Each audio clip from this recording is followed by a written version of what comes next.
Thank you for listening to the 304th ever episode of the Missouri Sports Podcast, brought to you by 106 Apparel and recording from the MSP studio in beautiful Springfield, Missouri.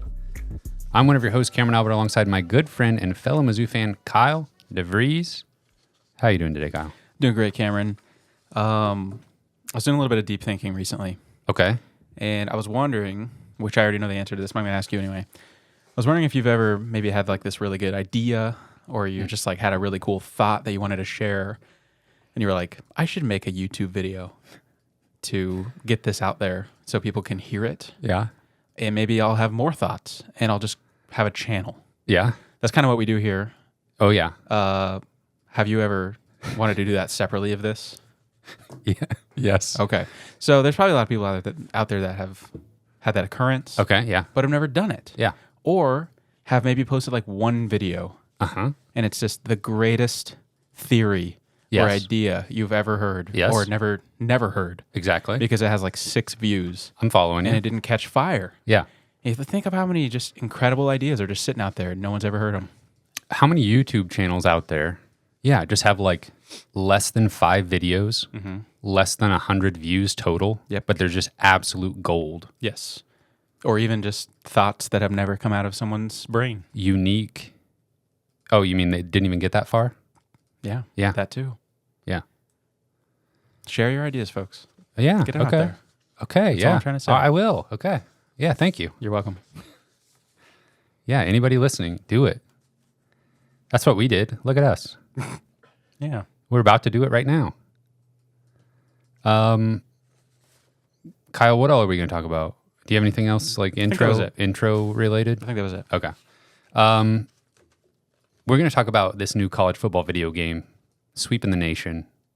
Everybody's on fire for it. We're going to talk about SEC Media Days. Coach Drink was up there talking, doing all that fun stuff. Before we do all of that, we're going to talk about this Phil Steele college football preview magazine that I purchased. Before we do all of that, don't forget to subscribe on YouTube, leave us a review wherever you listen to us, and of course, you can support us on Patreon, patreon.com/Missouri Sports Pod. Speaking of like recording yourself for the internet, I broadcasted myself playing a video game this past Monday. Playing video game. Yeah. Yeah. College Football 25. And it was very fun.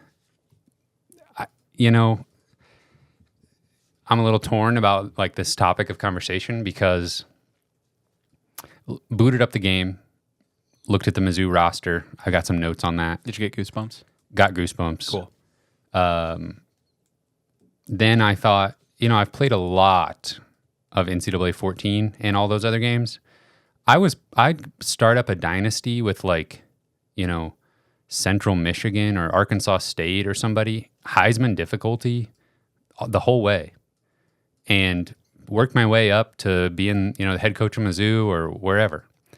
I was good at those games is what I'm trying to say.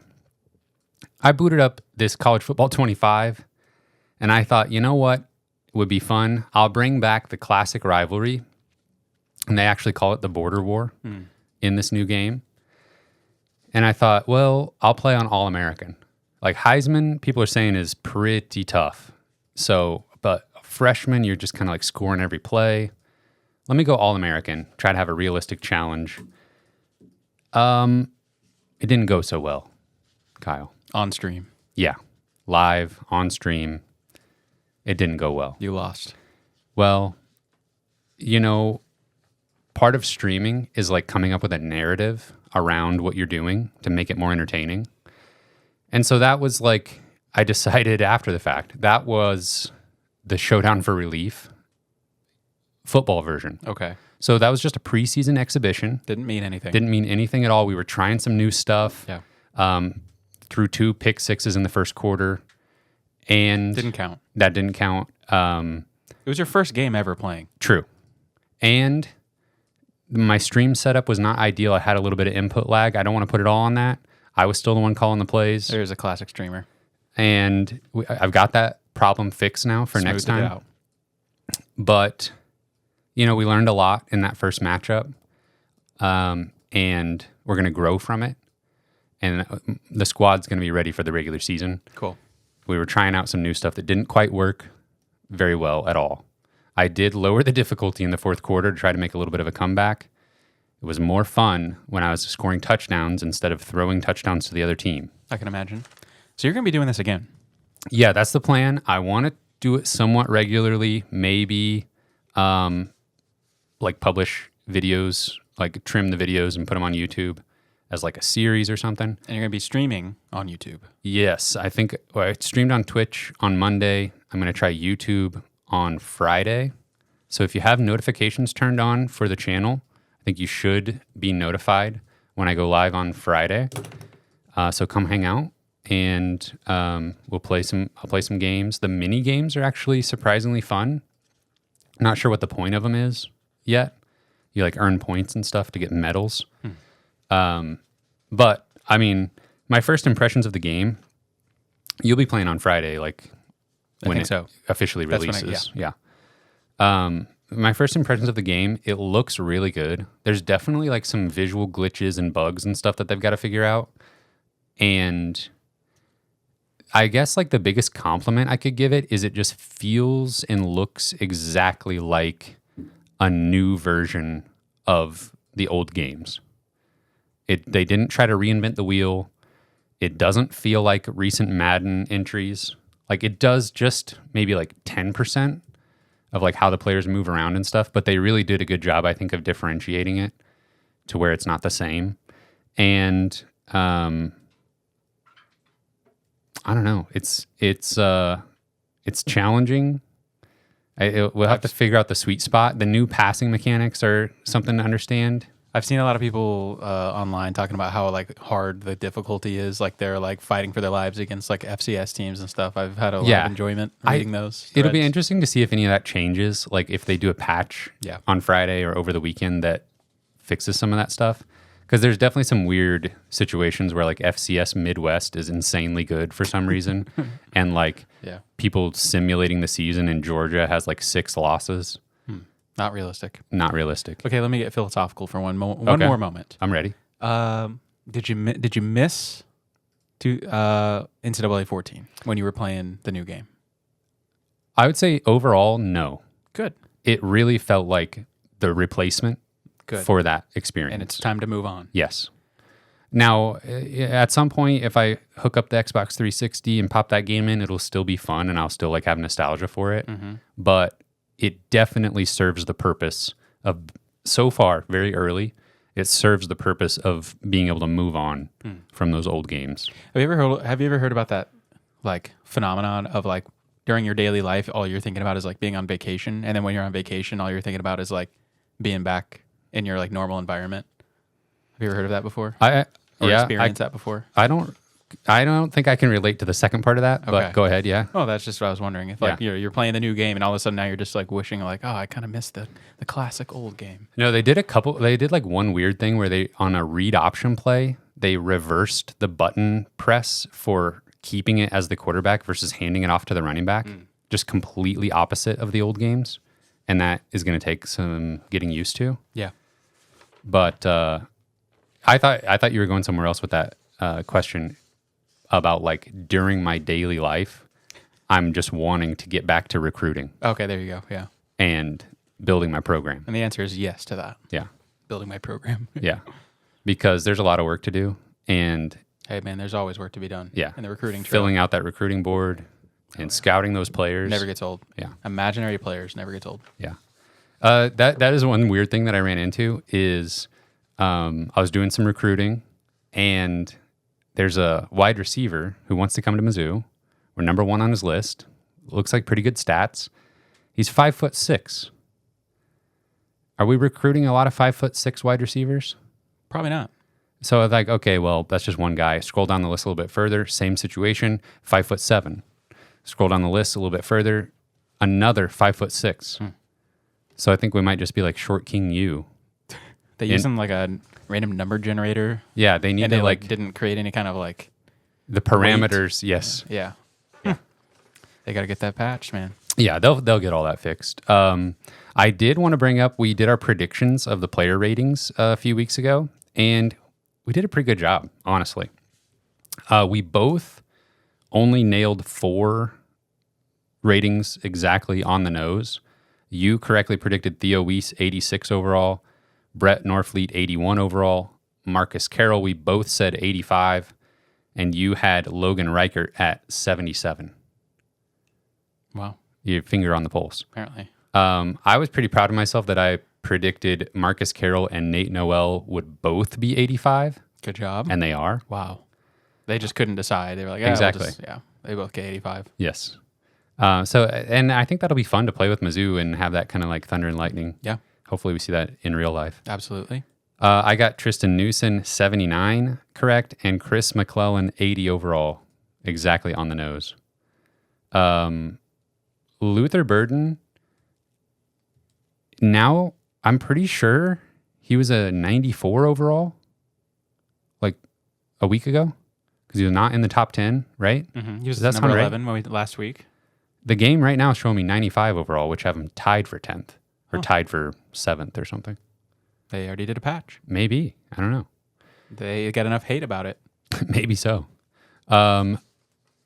They are a little bit low on some of the other wide receivers. Mookie Cooper only an 81. Marquise Johnson only a 76, but he's one of the fastest players Snub. in the SEC. Yeah, snubbed a little bit. So the game by default has Mekhi Miller way more playing time than Marquise Johnson. So it's a little bit of that veteran player bonus. For sure. What else? They have Tavoris Jones at 80 overall. Like barely played it down at Mizzou. Okay. And Jamal Roberts down to a 73. In my prediction, I had them just kind of like the average between those two. Seems reasonable. But yeah, and we were both lower on Jones considering, he hasn't really played much. Brady Cook, 88 overall. We both had him you had him at 90, I had him at 92. Then there's some players that aren't in the game. Marcus Bryant, not in the game. So there's like SMU transfer. Yeah, and he's going to be good. So there's just like kind of a hole on the offensive line there where like the fake players are not good. So that's a bummer. That kind of stinks. So I think like maybe reorganizing the depth chart to like cover that hole is necessary, like right off the bat for Mizzou. Again, maybe something they'll fix in patches. They're just way down on Mizzou's defense. The defensive unit as a whole, 76 overall. And like, I don't know. We were right that like Toriano Pride is one of the higher rated defensive players at 85 overall, but it's like pretty steep drop off after that. It's criminal. Yeah, the transfers are being slept on. I mean, Corey Flagg is only a 79 overall. Darius Smith, 75. Also, the punter in the game for Mizzou is a made-up player. 67 overall. Wow. The first punt I did as Mizzou, also had the timing pretty terrible. Kicked it about 10 yards off a Kansas player's helmet. Mizzou recovered. Hey, there you go. So that worked. First of all, you punted in a video game? Trying to be realistic. It's that's very responsible. We were way back in our own You're really pinned. territory. So okay, well, sometimes you have to. Yeah. But then I like nailed it. I thought I was like, okay, got the accuracy right, up the power meter, only went about 20 yards. And so then I went digging around like, okay, this guy just sucks. Yeah. So fix that, somebody. Also, you can't just go in and change the ratings on all these guys because they're like have their likeness attached to them. Oh. When they're just completely made up players, maybe you can. I don't know. So there's some bugs to work out for sure. But you did win the prediction competition because we both had 4 dead on the nose. I had 10 players within 2 points of being correct, and you had 13. So congratulations. Wow. Thank you so much. But yeah, it's been awesome to just like see Furrow Field updated and the updated players and jerseys and all that stuff. And just like the phenomenon that has become already, like the official release date isn't even here yet, but like Twitter's full of funny videos and I've seen so much like hilarious content online. People playing Road to Glory and like the underdog difficulty and just like never playing. Yeah. People like posting glitches and stuff like that. There's been some funny stuff. But overall, it's been a lot of fun. I'm going to play a lot of that game. Nice. I'm excited to play it. Yeah. Yeah, we'll have to play online. We're going to try to do online dynasty, something like that. Hmm. We'll get it going. Also, Kyle, I made a big purchase in the last week. Oh, wow. It's this bad boy right here. If you're just listening, what I have in my hand is Phil Steele's College Football 2024 Preview Magazine. I saw some people talking about it online, and I thought, I'm doing my People talking about a magazine online. Yeah, full circle. We're going back in time, folks. And I've been doing my little opponent preview, writing up some stuff for future episodes. And I thought, what better tool? This is the most accurate magazine over the last 29 years. The book the experts cannot do without. So I couldn't do without it. And the back of this says it was $99. Did you pay $99 for this? I did not. Does it really? You got it on sale? Oh, that's if you join Phil Steele Plus. Oh, okay. It's kind of like Disney Plus a little bit. Exactly. He's got his own video network. Yeah, something like that. Okay. No, this bad boy was about $20. I will say, I flipped through this. Mm-hmm. It's thick. Yeah. And it is chock full of words. Yes. I don't know if they are right. About size 6 font. Oh my gosh. Oh man. I feel bad for the poor chump who had to put this thing together. Yeah. But anyways, well, I flipped through a couple pages. Yeah. And I've really only looked at the Mizzou page so far. yeah. He has rankings for every position, of varying how many players. And I wanted to quiz you and our listeners a little bit Okay. on where Phil Steele thinks various Missouri players are ranked among their positions. Is this cheating? I do know he's a little lower than consensus on Mizzou. Okay, that's good context to provide. He has them disappointing potentially compared to other prognosticators. Yeah, you are correct. Okay, so we'll just go through these. Okay. We'll go through. They don't have somebody ranked in every position group, but Right. I would say probably most of them. Okay. All right, Brady Cook. He's got 57 quarterbacks. The top 57 quarterbacks ranked. Where is Brady? Very Cook? arbitrary number there. Very arbitrary. Where is Brady Cook ranked in all of college football? Yep. Jeez. According to Phil Steele. According to Phil Steele, Brady Cook is ranked. Oh man, 28th. 31st. Oh, okay. A little low. Yeah. Maybe a little low. Missouri has one running back ranked in the top 75 running backs. Who is it and where is he ranked? Okay, it's got to be Marcus Carroll. Can you tell me yes or no on that first? That is incorrect. What? Marcus Carroll is not in Phil Steele's top 75 players, running backs. Okay. So Nate Noel That is correct. is in, and this is out of how many? 75. Nate Noel is 61st. 42nd. Okay. Yeah. Interesting. I found that a bit interesting. Okay. We'll take it though. Yeah, I thought we could see them both there, but honestly, I would have definitely guessed Marcus Carroll also if I knew there was only one. I would have, if you said that Marcus Carroll was the one, I would have maybe said 40th. Yeah.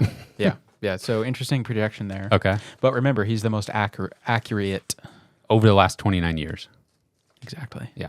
Not this year, though. Okay. Missouri has two wide receivers in the top 75 wide receivers. Who are they? And where are they ranked? Okay. So let's say Luther Burden, he's got at 3rd. Luther Burden is ranked number 1. Let's go. Let's go, Okay, Phil Phil. Phil knows ball. He knows ball. Okay. Who else? Okay. Does it include tight ends? Not in this. And Okay. Yeah. Okay. Then he's got Theo Weiss at 33rd. Theo Weiss, 45th. Okay. I'll take it. Missouri does not have a tight end in the top 60 tight ends. You're just wrong on that, Just Phil. flat out wrong. Yeah. I mean, just not doing your research. And I would guess there was some research done for this, but he didn't do enough. Phil himself writes every single one of the previews for all 135 teams. The dude's a machine, Yeah. but he's wrong. He's a wrong machine. Just on this one. Just on this. Is Connor Tollefson in the top 40 centers, yes or no? Phil doesn't have him there, but he actually is in reality. You are half right. He is in Phil Steele's top 40 centers at number 38. 17. Wow. Yeah. Okay. He loves him some Connor Tollison. Let's go. I like that. Missouri's got one player in the top 45 guards, offensive guards. Okay. I still feel like it's up in the air whether Caden Green will even be guard or tackle. So I guess he's got Caden Green on there. He does not. Okay. Okay. So he's got Marcus Bryant. Marcus Bryant is a tackle. Okay.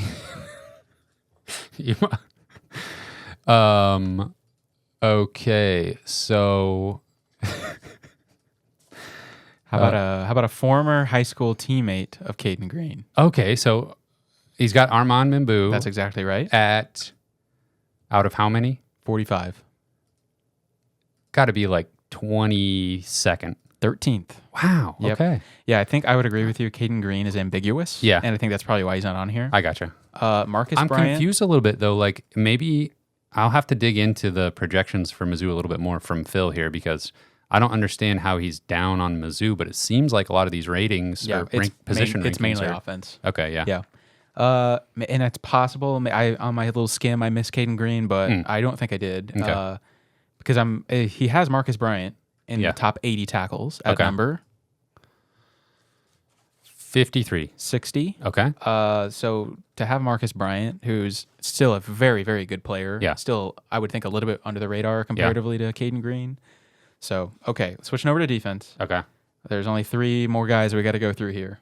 Top 75 defensive ends. Missouri has 1 player. Okay, so Johnny Walker is like 21st. 31st. Okay. Out of 80 of the top defensive tackles, Missouri has 1 player. Okay, so Christian Williams is 39th. 43rd. Okay. Last player. Top 60 cornerbacks. Missouri has 1 player.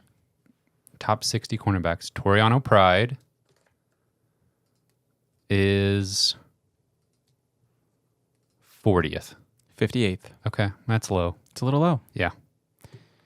Trying to think of any major snubs here that didn't make the list, other than like Caden Green, Brett Norfleet. Those are probably the 2 biggest ones. Missouri's got some guys on defense that at the end of the year will be on these lists, I think. Yeah. But it's like kind of we're making projections because we know about them more than the national media does at this point. For sure. So, yeah, that's our projection, is Missouri's going to be a better defense than the national media probably thinks and that College Football 25 thinks. For sure. Yeah, no doubt about that. Yeah, a lot of young guys, a lot of transfers that maybe haven't had a chance to make their name yet. Also, I wanted to add, you were right about he has a stock market indicator little feature. Sure. Where he's got bear teams and like bull market teams, bear market teams. In Missouri, he's got it's a bear market team. He thinks that they overperformed last year and they will regress to the mean. I don't think that's like an insane take just because Missouri won close games and, they're not exactly like always hanging out at a top 10 team. Exactly. Yeah. And like, which is kind of like brand bias a little bit. But the year before, we all know, like, went the other way to the extreme on like toss-ups and like weird situations. Right. With the Auburn game and the Kentucky game. And then we got the flip side with hitting a 61-yard field goal, 4th and 17. Fake punt that like changed the trajectory of Kentucky game. Yes. Yeah. So. Yeah, we definitely it did feel like we maybe hit the favorable side of a few of those little freak things last year, which it felt like we had that coming for a long time. So if somebody's argument was that's going to even out and Missouri's going to be on the bad side of 1 or 2 of those, I couldn't argue too strongly against them. It's not a totally unreasonable take. I'd have to go somewhere like... And he's not saying that Missouri's one of like the huge busts or anything. It's just a slight chance that they could regress. Yeah. Yeah. Okay. I don't like it. I don't like it. Yeah. I don't know that I agree, but it's fine. Yeah. There's some talking points that back up that take, I think. Yeah. Yeah, Isn't it but great that we're like talking about like Missouri's football season that's like coming up yeah. in like 6 or 7 weeks from now? Ooh. Yeah. It's going to take everything within me to not predict that Missouri goes 12-0. I don't know if I need to even resist it. Nobody's making you. True. Yeah. We'll see. You We're call not the there shots, yet. man. I don't have to decide that You right don't now. even have to do it yet. Okay. The other big thing that happened just in the last couple days is SEC Media Days kicked off. I think they're down in Texas, welcoming in new arrival to the SEC, Texas Longhorns. Kyle, Yep. horns down Absolutely. will not be a penalty in the SEC. Really? That's confirmed. Oh my. It was a penalty. It was like unsportsmanlike conduct in the Big 12, Wow. Welcome to the SEC. in the Bevo 12. I mean, legitimately, that's a small thing, but like it sends a message, I think. Like just that little thing sends a message to Texas that like this is not your conference to bully around anymore. Yeah. You are just one member of 15 other teams. I can't remember who I saw talking about this at one of their interviews at Media Days, but they were saying like, for it to be a penalty, it needs to be something that's like offensive, It's literally absurd. like in any other context. Nobody else has this very personalized, very like offensive like thing that Yeah. they get to own. Yeah. Like especially within the confines of like a football game where there's very specific rules. Yeah. Like nobody gets to have their own like, well, if you're Texas, this applies to you and Yeah. you get this thing. Like Yeah. why was that ever Yeah. a thing? Yeah. That's makes no sense. Yeah. For Texas fans or like anybody like affiliated with the actual university Yeah. to like be so bent out of shape about that they would like try to escalate that up the chain of command. I would like to think that if Missouri, I don't even know what it would be, but had some very like unique Yeah. thing that people did to make fun of us, and it was a penalty, I would think that was really stupid. Yeah. Yeah. And Can't I would get like, on board and I would with like anything disagree like that. with it. Yeah. I was racking my brain real quick trying to think of anything like specific. Do you know people say mid-zoo? I was literally going to say that. Yeah.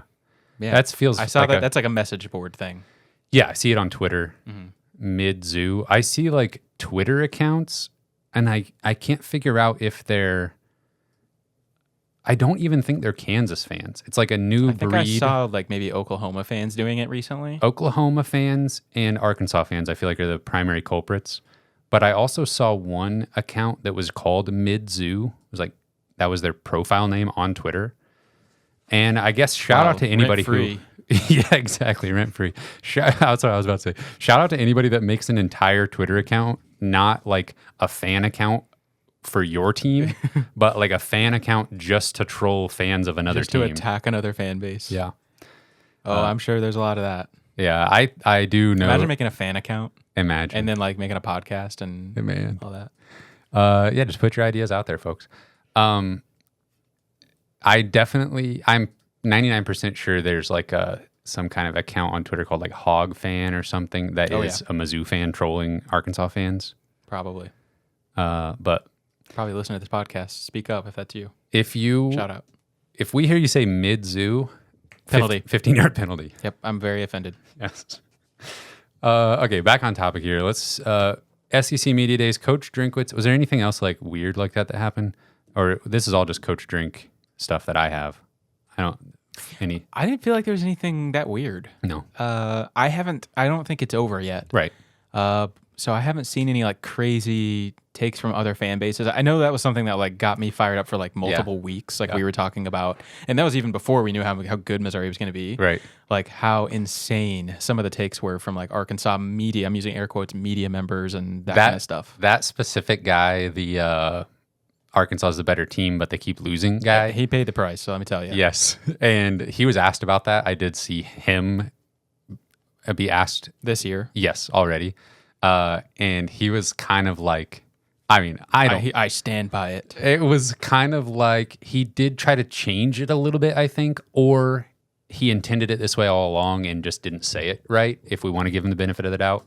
But he was saying like, well, what if last year Arkansas had somehow found a way to beat Mizzou the Mizzou fans would have been saying we were the better team. How did we lose to Arkansas?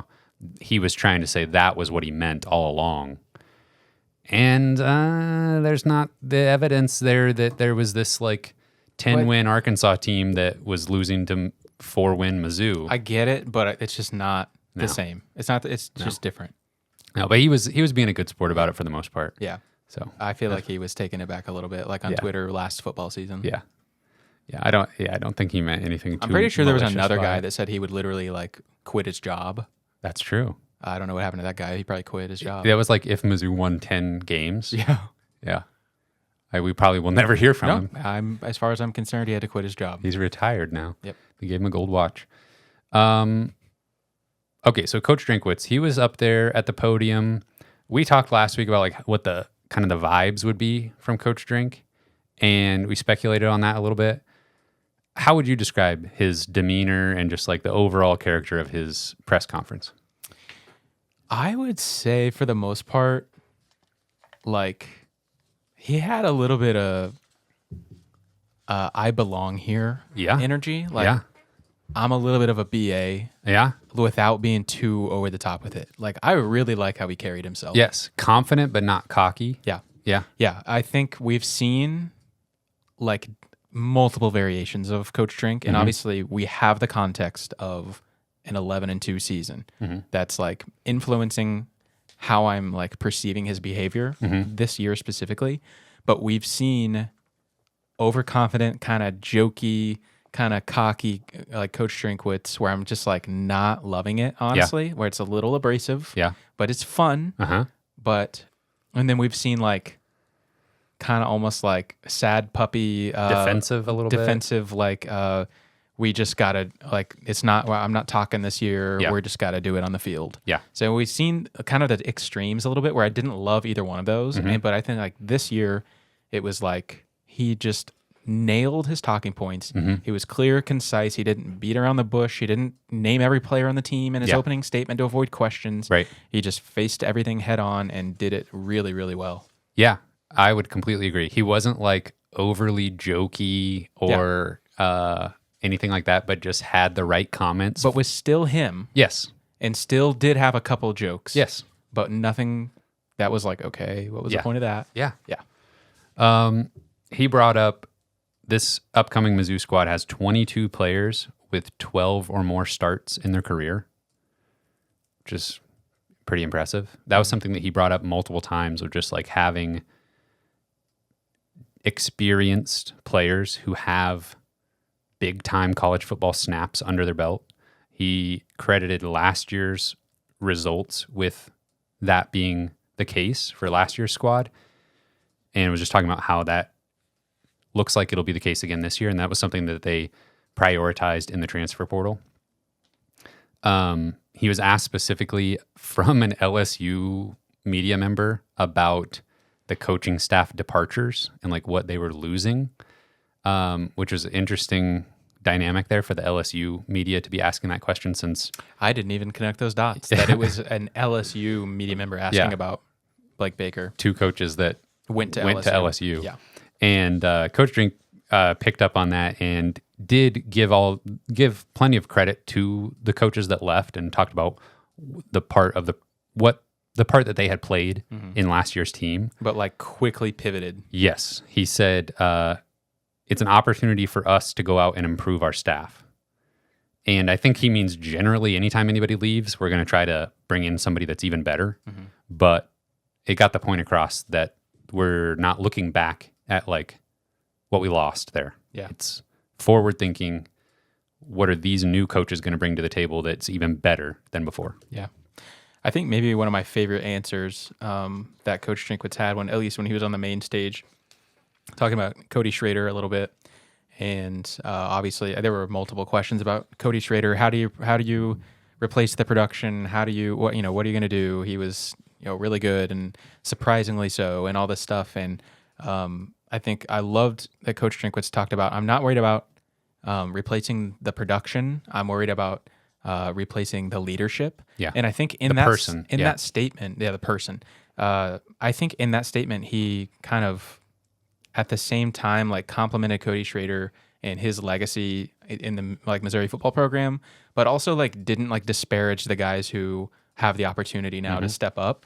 You know, it's no question like Cody Schrader, leadership, the person he was, his grit, all that stuff. Like we've not seen anything like that really. But he's not worried about the talent that we still have in stepping up and producing.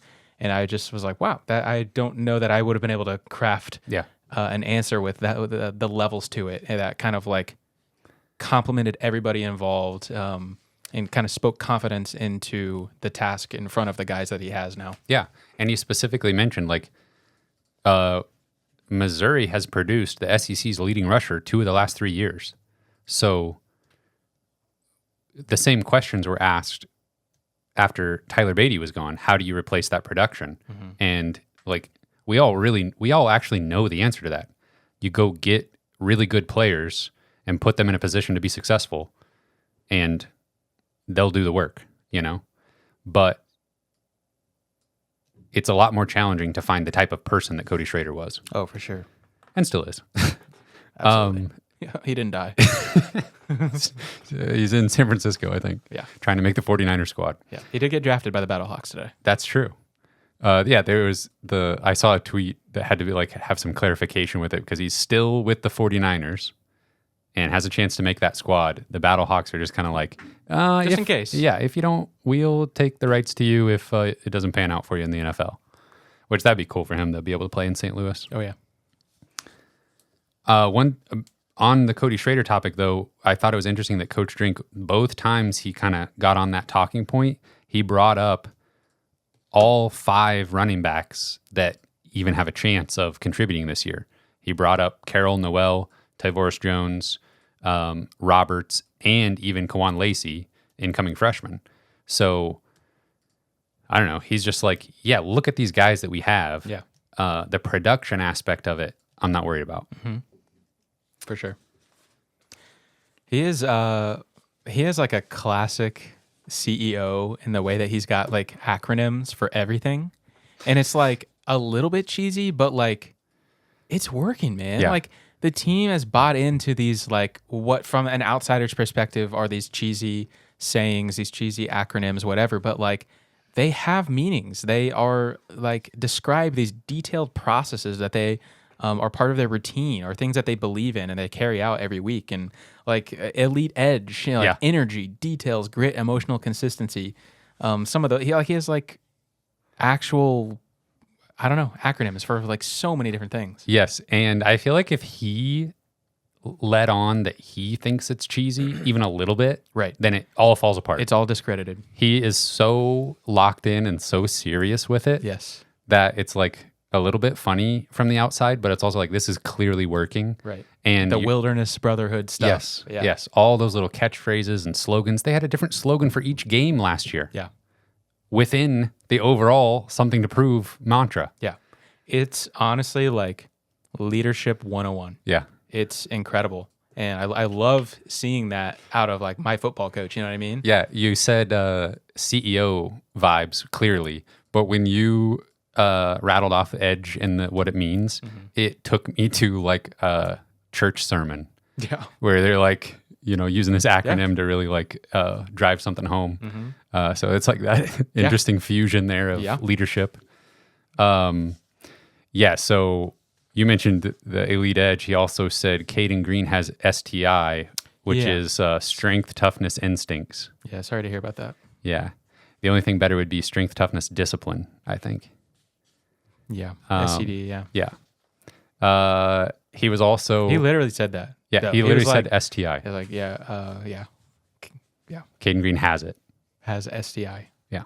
Yeah. Yeah, that was a funny one. Did he, like, surely he like is aware of like the other thing that STI stands for. After he did his little thing there, he kind of like smirked at a media person. Like, I was going to say, there's like a 100% chance he knows. I think somebody must have been chuckling or something, and he like gave him a nod. Like, yeah, it's a little funny. Okay.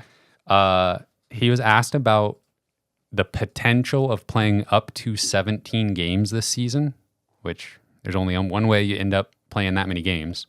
But he said he specifically mentioned linebacker injuries from the past couple seasons and how that was a position they hit hard in the transfer portal because the linebackers are just getting beat up and struggling to get through the entire season healthy. Yeah. And Hopper moved on. And yeah, it's like the cupboard was pretty bare after this season, after last season, I mean. Right. So, I thought that was interesting that he specifically mentioned the linebacker position as like a area of emphasis there. That same question, I'm pretty sure, like the reporter that was asking that, like asked that question and then also asked about NIL, I think. Like he like wrapped it all up into one question. And he was like, so how is NIL affecting like how you're recruiting and stuff like that? And I thought Coach Drinkwitz like handled it pretty well. Just talking about recruiting, and specifically Caden Green, and he's like, we recruit against everybody. Yeah, like it's not personal. Like we're having recruiting battles against everybody. There's probably 100 players that exist every class that could compete at an SEC level. Never really thought about it that way. That we're fighting over probably like 100 difference makers every year. Yeah, like we're competing against everybody. Yeah, it's interesting. Like, he specifically mentioned, like, we won a regional recruiting battle, and like, well, it's kind of like it's more than that. But like, I'm glad that's exactly how he phrased it. Like, it reminded me of the Oklahoma message board post that was going around. That was like, why does it seem like Mizzou's targeting us? It's incredible. Yeah. But he did shout out like some of the politicians and stuff that have helped like kind of champion. Making Missouri stand out and NIL, and obviously, as we know, it's made a massive difference. Yeah. I watched his interview on that SEC podcast. Mizzou fans have grown to love the folks over there. They love Mizzou. Yeah, that's true. They've been believers going back to this time last year, and there was just another one of these little phrases that he threw out there that was just gold. He said. He has often referred to like the outside noise as rat poison. And he was asked about that. And he said, rat poison only hurts you if you allow yourself to consume it. There you go. That's simple. True. Yeah. Just don't eat the stuff. Yeah. And it won't hurt you. Yeah. Wow. He also said expectations are external. Standards are internal. I was trying to think of that quote actually right as you said that. I'm like, I think this is going to be it. He's just loaded with like, he just knows exactly what to say. Hasn't always been that way, but it does feel like, again, we have the context of like where Missouri's been the last year, but it does feel like Coach has leveled up as a leader of men, as a CEO, and as a professional in general. And I'm loving it. I love to see his development. Yeah, and even just like I'm thinking about just like the different contexts in which we are kind of like allowed to see into what he's doing. This is obviously a specific context in front of the media, but with the mini movies last year, we got a different context of we're seeing it like in the locker room during halftime, that kind of stuff. And he's like consistent in what he's doing there. Like he's telling a story. He's leading those guys in the locker room with the same like confidence and like intensity, just measured perfectly. Yes. At least every time we saw it last year. Yeah. Just during the season. Cohesive story across the board. Oof. I think a lot of people, I've seen some people talking about media days. Do we really need it anymore? We have the internet. We don't need Phil Steele's magazine anymore, even though we do like it. And we had to devote some time to it today. Like, what are we doing? Do we really need to do this dog and pony show anymore? Yeah. And my response would be yes, because it's still just this unique view into like what's going on in the middle of summer. Yeah. Like where's Coach's head at? Yeah. Where are the Arkansas media people's heads at? Mm-hmm. Like it's still a treat in the middle. It's not the middle of the off season anymore because we're getting close, but it's talking season and I don't want to go without it. And maybe not everybody needs it in their life. Yeah.